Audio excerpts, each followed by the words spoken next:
Greetings to all, welcome back my online English class. This video deals with 8th English Unit 5 Supplementary Reader. Title is When Instinct Works. Adapted from Black Beauty, written by Anna Sewell. Anna Sewell was an English writer of children's classic Black Beauty. Although it has to come to be treated as a children's book, it was originally meant for those who took care of horses. She talks about kindness, sympathy, and understanding in the treatment of horses. This particular part is adapted from Black Beauty. Dear children, horse is going to tell a beautiful story in this lesson. Are you ready to watch it? Let's see the lesson. One late autumn day, John hitched me to the high-wheeled cart. Then he and the squire climbed in and we drove out through the gate. The squire had to go to a certain town on business. The town was several hours away, but I didn't mind the work. The cart was light and easy to pull, and the weather was brisk and cold. It had rained a lot recently, so there was butlers everywhere. The wind blew fallen leaves across the road in colorful showers. Soon we reached the first toll bridge. The river was high because of all the rain. The flat wooden bridge was just a few inches above the water. The toll heaper stepped out of his hut. The river's still rising, he told the squire and John. I am afraid it would be a bad night. The squire looked out at the bridge. Your bridge has strong rails on both sides, he said. I doubt you will have any trouble here, but we will be careful. We crossed the bridge and continued on our way. When we reached the town, John took me to a local stable to rest and eat while the squire went to take care of his business. By the time the squire reappeared, it was late afternoon. We started for home. The wind is getting worse, John said as we drove out of town. I don't think we have ever been out in such a terrible storm. The road passed some fields and then entered a forest.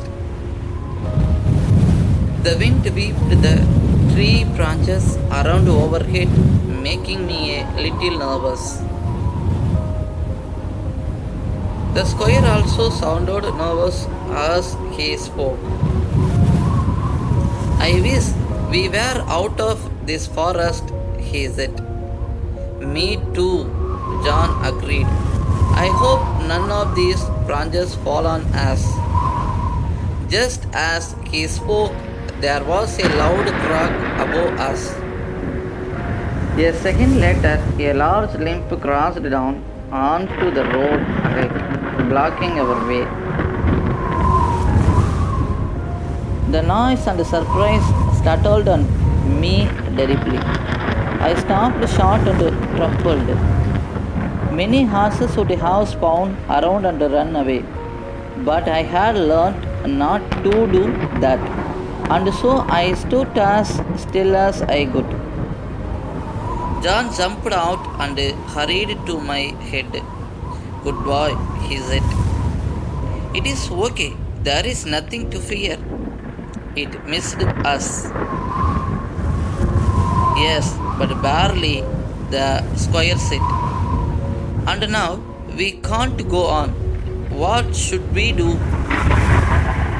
They decided we would have to go back to the last crossroads and take a different way home. We did just that, but it took a long time. By the time we reached the toll bridge again, it was almost dark.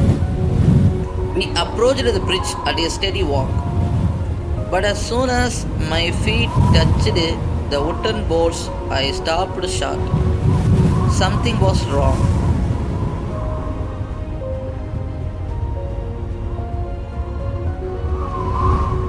Go on, Beauty, called the squire. He flicked the whip lightly to urge me forward. But the bridge felt so strange, I stayed where I was. The squire flicked the whip again.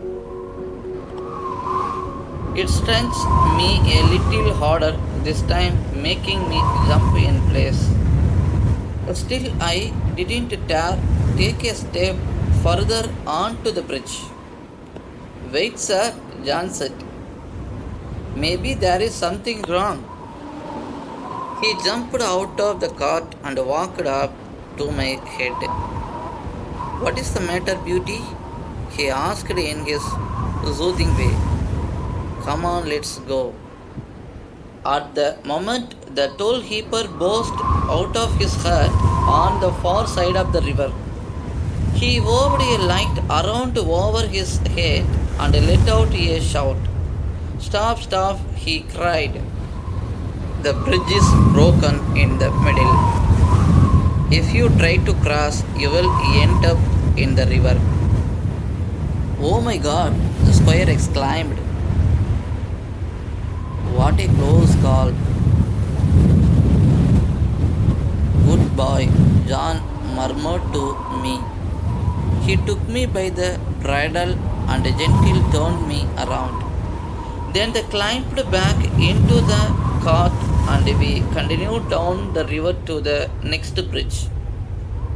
It was built much higher over the water and we crossed safely. When we finally arrived home, it was well after dark. We found the mistress waiting up for us despite the late hour. Are you safe? She cried, hurrying out to greet us. I was so worried. Yes, my dear, the squire said. We are safe, but only thanks to our fine black Beauty.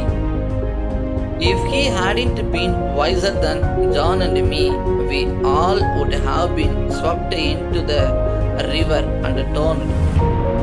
He went into the house so I couldn't hear any more of what he said. But I was so tired after a long journey I didn't mind. John took me to the stable and unhitched me. Then he gave me a warm mass with lots of extra carrots along with extra pots and rice. Dear children, I hope you have understood in the lesson very well. So, keep reading in the textbook again and again. Thank you for watching this video.